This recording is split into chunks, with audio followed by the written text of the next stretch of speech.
Estamos de vuelta, mi gente, y tenemos un invitado muy especial. Es Manuel Cabral, vicepresidente ejecutivo de la Asociación Dominicana de la Industria Eléctrica, ADIE. Manuel, bienvenido.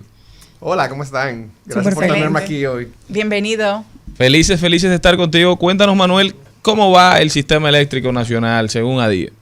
Sí, bueno, siempre es bueno pasar por estos espacios y compartir la evolución del sistema eléctrico dominicano, porque mayormente, lamentablemente, se escuchan cosas negativas, ¿verdad?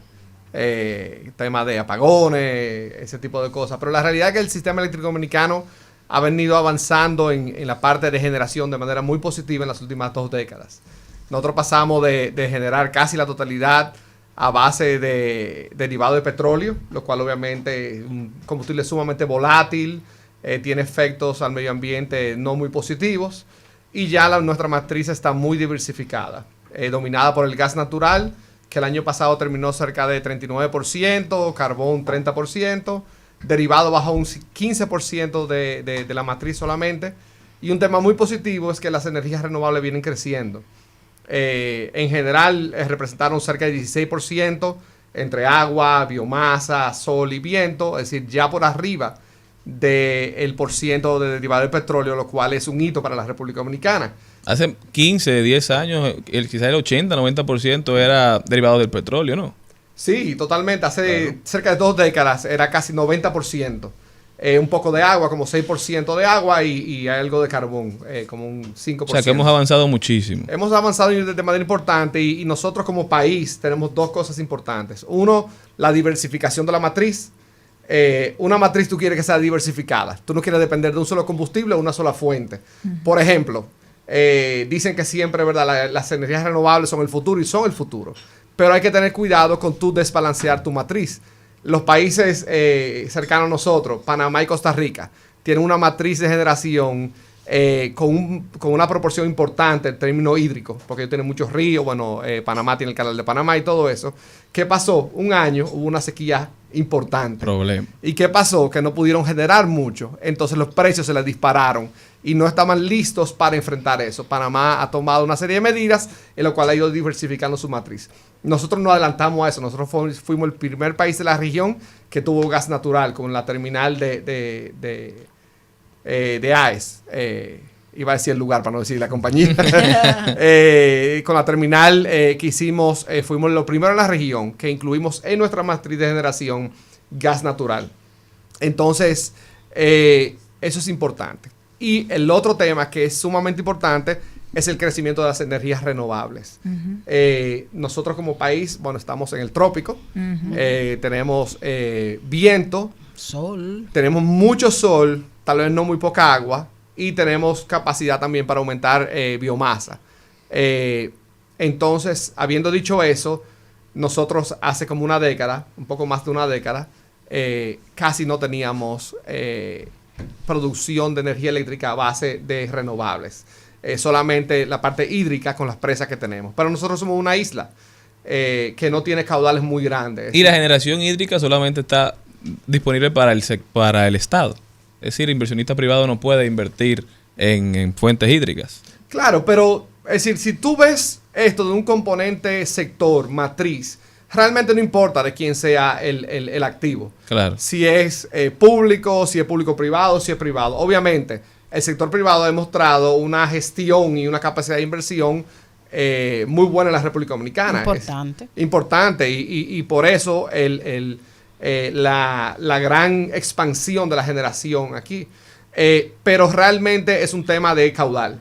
No tenemos ríos grandes para seguir haciendo presas que aumenten la generación. Entonces, por eso dependemos de los no convencionales, que son viento y sol. Inicialmente comenzó por viento mayormente y una planta fotovoltaica en Monte Plata. Y hace una década producíamos 33 megavatios solamente de energías renovables. Y este año, el año que viene, vamos a terminar cerca de 1.500 megavatios, que es un crecimiento sumamente importante. Y en los últimos 2 o 3 años, la solar ha aumentado de manera importante. Sí. Eso quería preguntarle precisamente para las personas comunes y corrientes que quisieran poner, ¿qué tan complicado es poner un panel solar en la casa? Porque normalmente dicen, no, es que no te va a generar, por ejemplo, no te va a mover tal vez la nevera, qué sé yo, que hay tantos mitos alrededor y qué tanto hemos avanzado en el sistema solar, porque hemos tenido una sequía estacional, o sea que también beneficiaría esa parte. Claro, la realidad del asunto es que se ha dicho en los últimos meses que la República Dominicana no apoya la expansión de energías renovables. Bueno, yo lo puedo decir desde mi punto de vista, que lo hice como usuaria y fue muy difícil. Yo hice todo el intento por tenerlo en mi casa y es como que salte de esto, que para qué, que no nos interesa. Entonces yo siento que es complicado. Yo tengo familiares que viven en la Florida y es al contrario, a ellos lo motivan para que se salgan del sistema convencional y tomen su préstamo porque le hacen la facilidad y viven felices y contentos todos. Entonces, yo siento que nosotros vivimos ahogados. Ahorita Jenny decía algo que le subió la luz de su casa, pero yo en mi casa, yo parezco como una mamá pegona. Apaguen la luz, no prendan el aire, no que sé qué. Y yo pago 4 veces más de lo que paga mi mamá en los Estados Unidos. Y mi mamá, esa gente no paga, no prende. Yo llego allá con esta mentisleña, pero apaguen estos aires.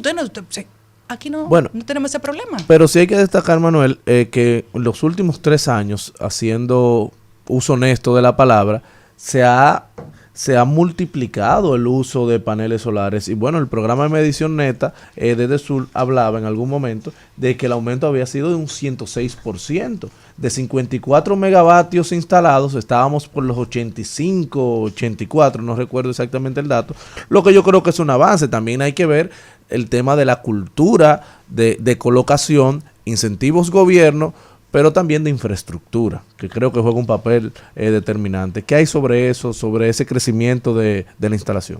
Sí, definitivamente tú tienes un punto muy importante ahí.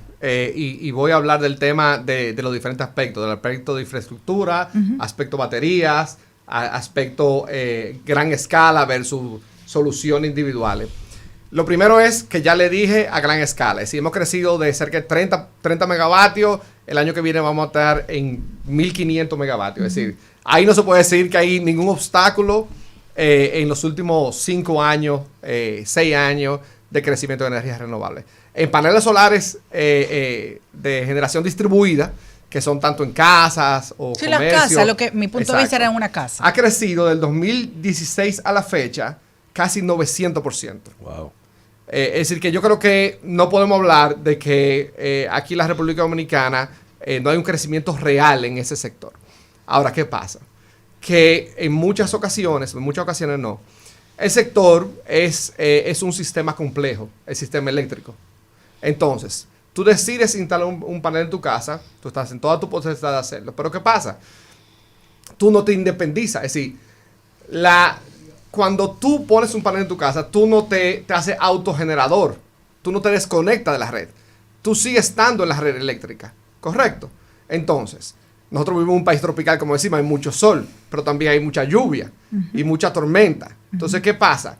Al momento, y obviamente, la generación tú solamente generas en el día.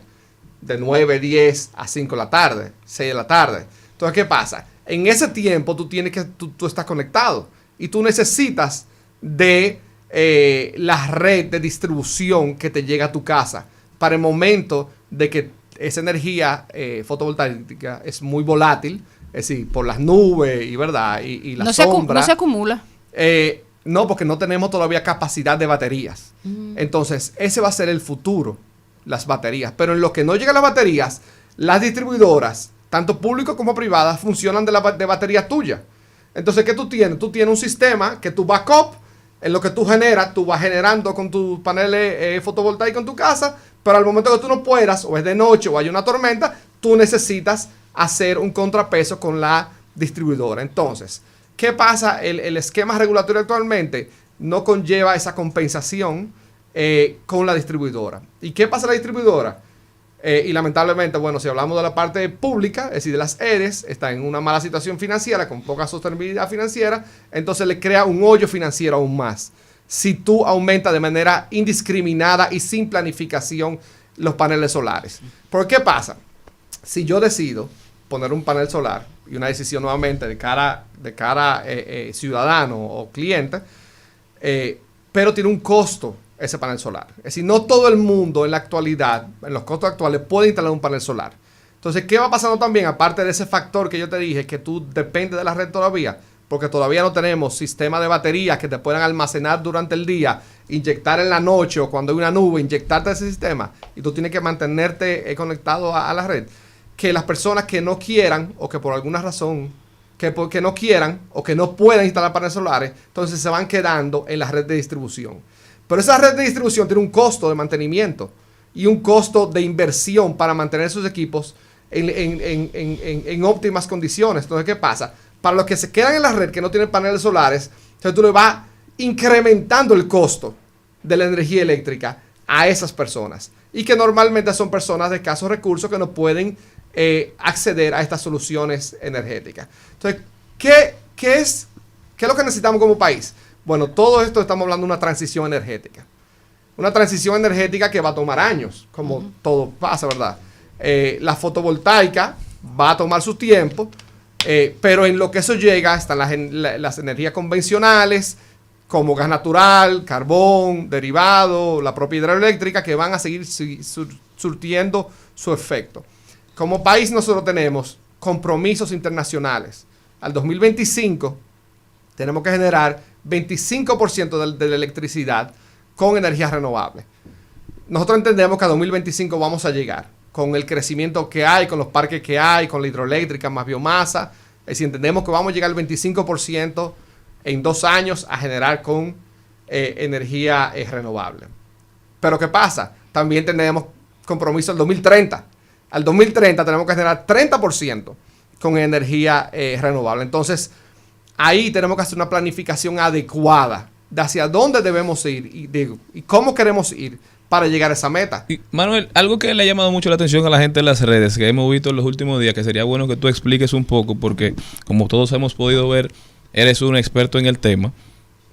Cuando se van a instalar paneles o cuando se instalan paneles, en algún momento los bancos estaban dando muchos incentivos, incluso estaban financiando los paneles y poniendo como garantía los mismos paneles, es decir, lo estaban financiando con bajos intereses o con ningún interés, y si usted no podía pagar, bueno, entonces el banco recogía sus paneles.